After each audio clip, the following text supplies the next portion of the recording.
Este é o vídeo 5 do módulo 7 da fórmula de arrematação para não advogados. Nesse vídeo eu vou te explicar como proceder em caso de locação do imóvel arrematado. Ou seja, você arrematou um imóvel e esse imóvel está locado, ou seja, tem um inquilino lá, existe um contrato de locação. Como você deve proceder como arrematante deste imóvel? De acordo com o artigo 8º da Lei do Inquilinato, se o imóvel arrematado estiver locado, o arrematante poderá denunciar, ou seja, rescindir o contrato, e o inquilino terá 90 dias para desocupar o imóvel. Então, a regra geral é que se você arrematar o imóvel, a regra geral é que você pode denunciar, ou seja, terminar, finalizar o contrato, e o inquilino tem o prazo de 90 dias para sair do imóvel. 90 dias para sair do imóvel. Essa é a regra geral. O arrematante tem o prazo de 90 dias para denunciar o contrato, a contar da data de registro da carta de arrematação. Então você já sabe agora que se houver um contrato de locação, a partir do momento que você registrou a carta de arrematação, você tem um prazo de 90 dias para denunciar o contrato, ou seja, informar o inquilino que aquele imóvel foi arrematado e que ele tem um prazo para desocupar o imóvel de 90 dias, de acordo com o artigo 8º da Lei do Inquilinato. Então você vai mandar uma carta para o inquilino, ok? Através com a R, a carta com a R que tem a comprovação que ele recebeu aquela notificação. Então, você tem 90 dias a contar do registro da carta de arrematação para notificar o inquilino para ele poder sair no prazo de mais 90 dias, ok? Então, é isso se o imóvel estiver locado e existir, logicamente, um contrato de locação. Se não denunciar neste prazo, presume-se sua concordância com a manutenção da locação. Então você tem 90 dias. Se nesses 90 dias você não notificar o inquilino, né, sobre a arrematação do imóvel e a denúncia do contrato, então presume-se que você quer que ele fique lá até o final do contrato e você recebendo os aluguéis. Então, lógico, tem pessoas que preferem manter o inquilino lá pagando o aluguel, porque assim ele tem mais tempo, né, para regularizar, fazer o que tiver que fazer. Talvez ele não tenha pretensão de vender o imóvel tão imediatamente. Ou tem alguma coisa ainda para resolver, você deixa o inquilino lá pagando aluguel, é uma despesa a menos que você vai ter com esse aluguel, você já acerta parte, né, de outras dívidas e tal. Geralmente o inquilino, além do aluguel, já paga condomínio e já paga IPTU, é o normal de se fazer um contrato dessa natureza, ok? Então, você tem que verificar antes, lógico, né?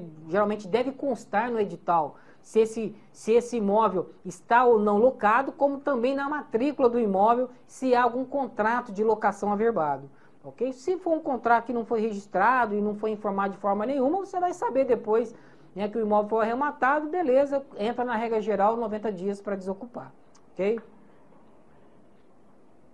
Porém, o arrematante não poderá denunciar o contrato quando for contrato por prazo determinado, com cláusula de vigência em caso de alienação, que é venda, e o contrato estiver averbado na matrícula do imóvel.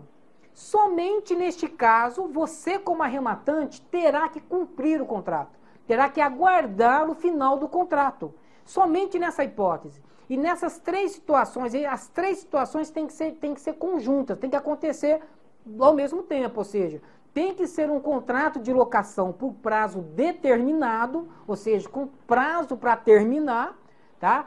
Que conste nesse contrato uma cláusula de vigência, mesmo em caso de alienação, ou seja, mesmo se o imóvel for vendido por algum motivo, o contrato de locação deverá ser cumprido por quem adquiriu o imóvel, ou seja, tem que ter essa cláusula expressa no contrato.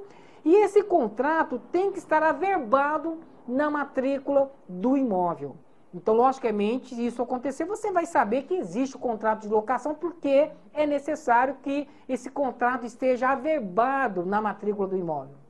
Então, aí você já vai saber quando o contrato vai terminar e se compensa ou não você arrematar o imóvel e receber os aluguéis até o término do contrato. Isso acontece muito em imóveis, de repente, que são locados para bancos, né, ou para outras empresas, que existe um contrato e eles tomam esse cuidado de registrar esse contrato, colocar por prazo determinado e com cláusula de vigência em caso de alienação.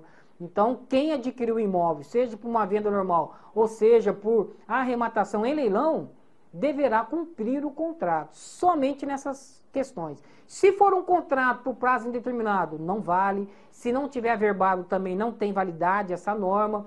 Tá? Se não tiver a cláusula expressa de vigência em caso de alienação, também não tem validade essa norma. Então, essa norma só tem validade se as 3 condições forem cumpridas. Contrato por prazo determinado, com cláusula de vigência em caso de alienação e averbada na matrícula do imóvel registrado lá em cartório. Se essas 3 condições estiverem cumpridas, então você como arrematante já vai saber antemão, antes mesmo de arrematar o imóvel, que aquele imóvel está alocado e você vai se informar do valor do aluguel e se interessa para você arrematar o imóvel nessas condições, ou seja, tendo que cumprir o contrato. Esse tipo de leilão, de imóvel em leilão, com contrato de locação é bem interessante para quem quer fazer renda, né? Não quer fazer ganho de capital, ele quer arrematar imóveis para ter renda, fazer renda, ou seja, para alugar e fazer uma renda mensal. Arrematar vários imóveis e locar esses imóveis e fazer uma renda passiva mensalmente, que é um excelente negócio. Ou seja, você só trabalha se quiser a partir do momento que você tem quantidade suficiente de imóveis cujos aluguéis retornam para você o que você precisa para sobreviver bem ou que cubra o que você ganha com o seu trabalho, né? Então você tem aí a independência financeira. Bem legal isso daí para quem tem interesse de fazer renda passiva, ok? Então, mas é isso. Contrato de locação, regra geral, 90 dias. E nesse caso você pode denunciar o contrato, só não vai denunciar nessas condições que eu acabei de comentar. E é importante que você veja isso mesmo antes de entrar num leilão, caso essa situação se faça presente nesse tipo de leilão. Ok? Deu para entender? Então, vamos prosseguir.